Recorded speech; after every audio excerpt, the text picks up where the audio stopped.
Are doing well. Just to give a little recap, since the last time we were here last year, said it was a rebuild year last year. The guys just absolutely killed it, finishing third in the nation.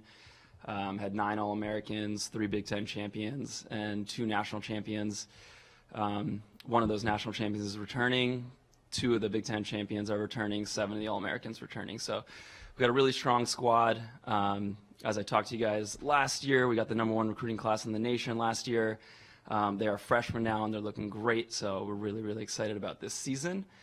But to move on to this class, we got another fantastic recruiting class.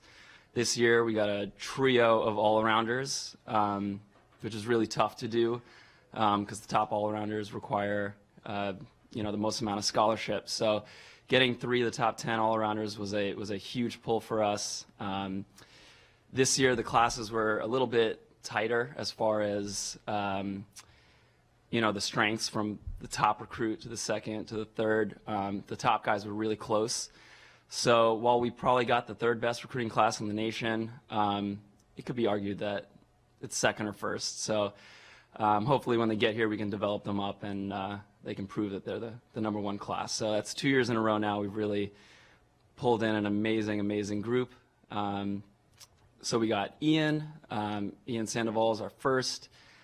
He's from Florida, and that kid is just a ball of energy. Super dynamic gymnast. Competes all 6 events, and will be fighting for that all-around All-American, all-around national champion status. Within his career, he's going to be a stud for us. Then we got Hassan. He is also a top all-arounder. He made the junior national team in the all-around at USA Championships in August. So he's already on the national scene, already pushing Olympic-level gymnastics. And so he's going to be a huge guy for us, especially on rings, which is an event that's weak for us.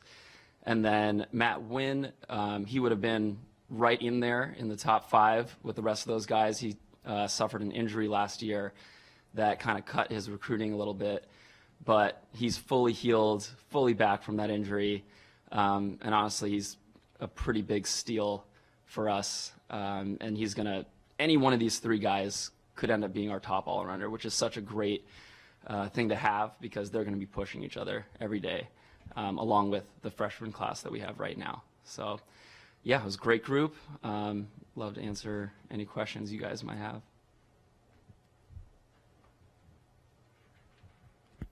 What do you think? Hi, Daniel. What do you think was key to do it back-to-back in pretty loaded classes? I think, for one, last year's class was a big help.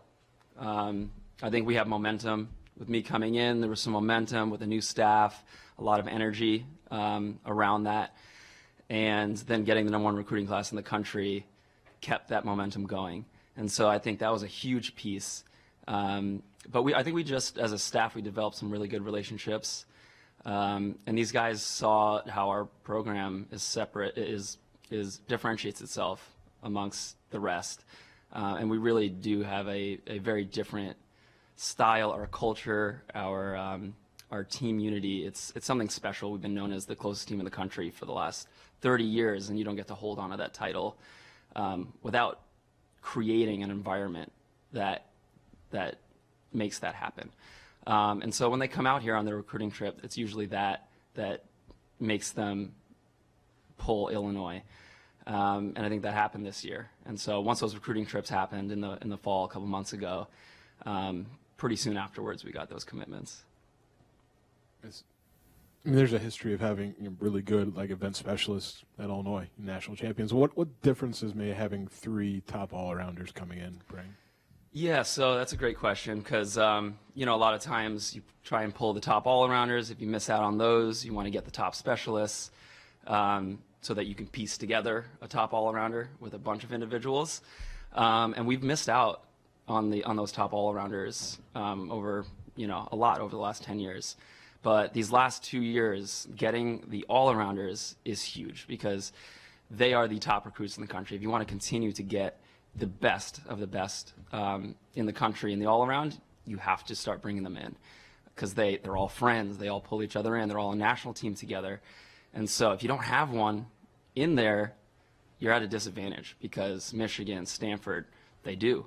And so the kids talk, then they want to go to school together. And so it's hard to break in, but now that we've broken in and we have, a few national team members, it makes it a lot easier, I think, for us to continue to grow and continue to build on what we have. And these top all-arounders, because we can only compete 15 guys, it's so critical.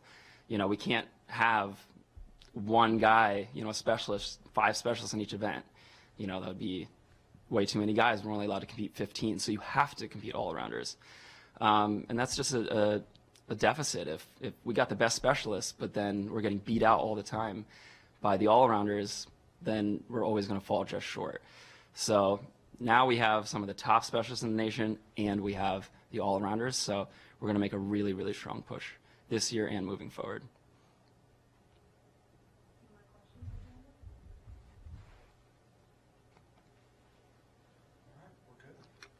Awesome. Thanks, guys. Thank you.